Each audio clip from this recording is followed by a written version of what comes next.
BRS MLA KTR మాట్లాడుతున్నారు. Live చూద్దాం. అప్పుడప్పుడు ఫుట్బాల్ ఆడుతున్నాడు సింగరేణితో, లేదా ఇవాళ విదేశాల్లో తిరుగుతూ ఏదో పాఠాలు నేర్చుకుంటున్నా అంటూ పోజులు కొడతా ఉన్నాడు. కానీ నేను వారికి గుర్తు చేస్తూ ఉన్నా, ఏ వయసులో ముచ్చట ఆ వయసులో జరగాలి. చదువుకోవాల్సిన టైంలో చదువుకోక ఇప్పుడు చదువుకుంటానంటే ఏం వస్తుందో ఒకసారి వారు కూడా ఆలోచించుకోవాలి. మీరు 10 కోట్ల రూపాయల సింగరేణి నిధులు, సింగరేణి సంస్థకు సంబంధించిన నిధులు దుర్వినియోగం చేసి మీరు ఫుట్బాల్ ఆటకి ఈ రాష్ట్ర ప్రజలతో మీరు ఎలాగో ఫుట్బాల్ ఆడుతున్నారు, కానీ సింగరేణి సంస్థతో కూడా ఫుట్బాల్ ఆడుతూ 10 కోట్ల రూపాయలు దుర్వినియోగం చేసి ఈరోజు ఆ సంస్థకి తీరని అన్యాయం చేసింది ఇవాళ రేవంత్ రెడ్డి గారు. ఒక్క స్కామ్కి సంబంధించి ఇన్ని ఆధారాలు బయట పెడితే కూడా ఒక్క స్కామ్ సంబంధించి కూడా ఇప్పటివరకు పాలకుల వైపు నుంచి సమాధానం లేదు. మేము అడిగాం, స్పష్టంగా చెప్పాం, మళ్ళీ అడుగుతా ఉన్నాం. ఓబీ టెండర్ల విషయంలో, ఓవర్ బర్డెన్ టెండర్ల విషయంలో గతంలో ఎన్నడూ లేని సైట్ విజిట్ సర్టిఫికేషన్, అంటే మీరు సైట్ మీదకి రావాలి, అక్కడికి వచ్చినట్టు సర్టిఫికేట్ తీసుకోవాలి అనే నిబంధన పారదర్శకతకు పాతర వేసి ఎందుకు పెట్టినారు? గతంలో ఎన్నడూ లేని విధంగా ఇది ఎందుకు పెట్టారంటే ఇంతవరకు సమాధానం లేదు.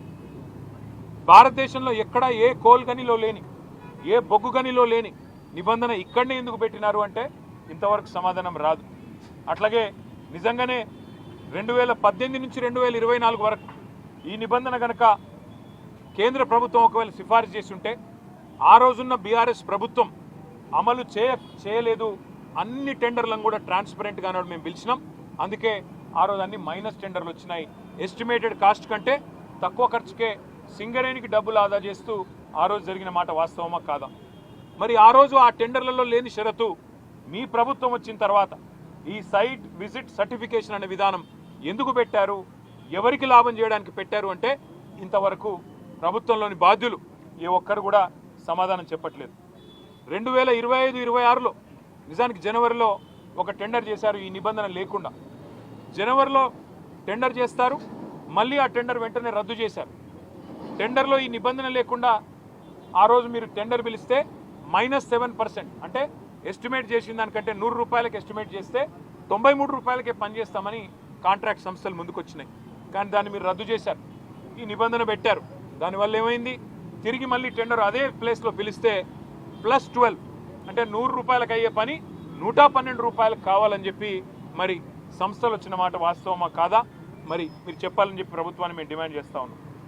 అట్లాగే మే 25 నుంచి మీరు ఎప్పుడైతే నిబంధన పెట్టారో ఈ రోజు వరకు గత 9 నెలల్లో ఎన్ని సంస్థలు ఇప్పటి వరకు ఎంతమంది కాంట్రాక్టర్లు సైట్ సందర్శించారు, మీకు ఎన్ని ఈమెయిల్స్ వచ్చినాయి, ఎన్ని లేఖలు వచ్చాయి, ఎన్ని సర్టిఫికెట్లు సింగరేణి సంస్థ జారీ చేసింది?